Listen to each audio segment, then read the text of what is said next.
Hey everyone, how's it going? I'm coming to you with another knife review. Sorry it's been a little bit, but let's go ahead and jump into this one. This is the Camillus Pristine Model 18671. I would show off the packaging for it, but I actually don't have it. I bought this knife secondhand, and I've carried and used it quite a lot as an everyday carry knife. For those who don't have a lot of time to stick around and watch the full review, what I'll say is if you find this knife for a good price, I would say definitely jump at it. If you can find it for $30 or less, it is an amazing steal. If you get up to the $45 or higher price range, which is what it's actually MSRP'd at, if I recall correctly, then you're definitely paying a bit too much. Or, sorry, $45 is not the MSRP, it's the average street price at retailers. It's the retail price. But if you hop on eBay or Amazon, you might be able to find a good deal on a used one for, like I said, $30 or less. And in that price point, it is a pretty awesome everyday carry knife. If you're okay with taking the weight on this is 3.5 ounces for only a 3-inch blade. So if you're someone out there who's a real stickler for carrying lightweight knives, this may not be for you. Let's go ahead and jump straight into the video though. We have a 3-inch drop point blade. It is essentially full flat ground and made from what they are advertising as VG-10 steel. Let's see if I can get it to focus. Come on. There we go. You can see VG-10 steel. In my carry and use, it has performed about on par with Spyderco's VG-10. That is to say, a little bit on the softer side, but it resists rust extremely well. It touches up very easily and takes a damn fine edge.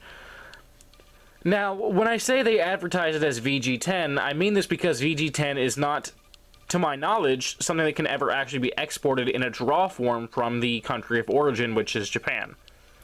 More than likely, because this is a Chinese-made knife, it is a Chinese equivalent such as CR10, or, what do they call it, VG-10 Cobalt. Same exact steel, but, different names for it. It could also be a 10CR15 CO MOV, which is another Chinese equivalent of the steel. Overall, what it actually is technically isn't too big of a deal because it performs, like I said, about on par with Spyderco VG-10, and for the $45 price point, that's actually not all that bad. It just lacks the bells and whistles you can get on a Spyderco of a similar price range, which is why I say if you can get it for $30 or less, you're probably getting a damn good deal. If you pay more than that, there might be better choices out there for you. Alright.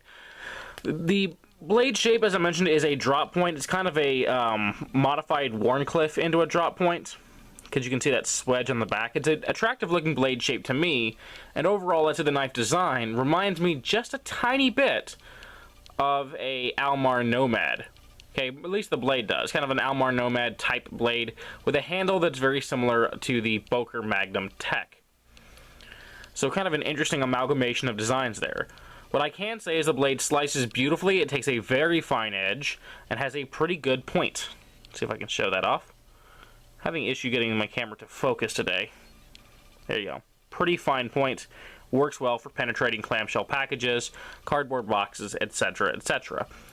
The edge holding on it, I would say, is above the average AUS 8. And ever so slightly above the average, ever so slightly above a moderate 440C, the likes of which you'll find on the Gonzo Firebird line. So I'd say the edge holding performance is definitely above adequate for the average everyday carry use. Sharpens up readily, like I mentioned before, takes a very, very fine edge. The thickness is something that many of you may or may not care about. I would say it's just ever so slightly thicker than another knife of a 3-inch blade size. But I haven't noticed this to be an issue during my own everyday carry. Sorry if I sound a little bit rushed. I am actually short on time for this video, but I'm going to try to knock this out because I haven't done one in a while. The blade coating is a titanium finish. I forget what they call it exactly. I think it's titanium carbonitride, which is essentially a more durable tie-knife finish. Okay, let me go ahead and grab... here we go. Reviewed this little Schrade a while back. This is a tie-knife finish blade, and you can see the difference both in color. This is more black, this is more gray, as well as durability. This hasn't been used nearly as much, but I put this Camillus here through the ringer, and the coating has held up pretty well. There we go. Take my camera a little while to focus, I don't know why.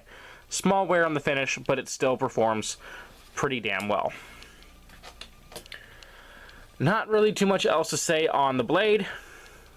Let's go ahead and move on down to the deployment speed and the lockup of the knife. We have ambidextrous thumb studs, which allow the knife to come out blazing fast. Okay. And the lockup is solid. I have no play side to side, I have no play up and down, and I do have an adjustable pivot screw on either side, where I can adjust that if it ever did develop any play. Now that being said, I would hesitate to call this an ambidextrous knife because we do only have a pocket clip in the right hand tip down carry position. So lefties are kind of out of luck on this. You do have a left-handed thumb stud, but it's not going to be a natural carry for a lefty. It is a liner lock, and one of my complaints on this knife is a lack of jimping on that liner. It isn't difficult to disengage the liner lock, but it is notably less ergonomic than many other liner locks on the market. So I would like to see that improved on future releases of this knife if it is still in production at that time. Alright, handle material here is a stainless steel bolster with a G-10 handle scale on either side. And the G-10 is the, moderate to medium textured or lower to medium textured G-10. But it does provide a very classy look. Especially with this pseudo, what do they call it, file worked spine. But you can see extends a little bit above the handle scale there. When I first saw this knife, I was worried it would cause some hot spots in hard use, but I haven't noticed any issues. We do have a thumb ramp that is not jimped, but it does provide a good grip on the knife. And I would say the handle size is adequate for those with medium or smaller sized hands. It's 3 3/4 inches long, giving it a fairly good 1-to-1 ratio. Not super perfect, but better than many. And down here we do have a very tiny lanyard hole, too small for 550 paracord, and if you use the clip, it's going to be buried in your pocket anyhow. Alright, I actually forgot to grab my pocket for this video, but you can see about how it'll ride, just like so. A little bit sticking out of your pocket, maybe more than many people would like. That being said, this knife design reminds me of another blade besides the Nomad and the Magnum Tech that I actually reviewed previously, which is... it was one of the Benchmade, the Benchmade Lone Wolf Ridge Top, specifically. Okay, with the dual handle material design of the G10, the stainless steel, that exact filed work spine, and that exact same pocket clip. Okay, this spine insert and this pocket clip are the exact same ones on that old Ridge Top.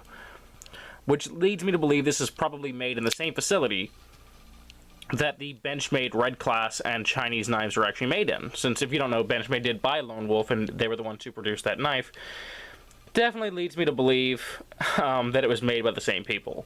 Additionally, the Camillus 18673, which is another model they make, has the exact same pocket clip as the old Benchmade Pika 2s, which furthers my belief that they're probably made by the same people. So if you have experience with the old Redline Benchmades, or the H&Ks and Harley-Davidson Benchmades that were made in China, that'll give you a pretty good idea about the quality on this one, which I would say is completely adequate for the price point you're paying. Okay, it's a Chinese-made knife, but it's not a poorly made Chinese-made knife.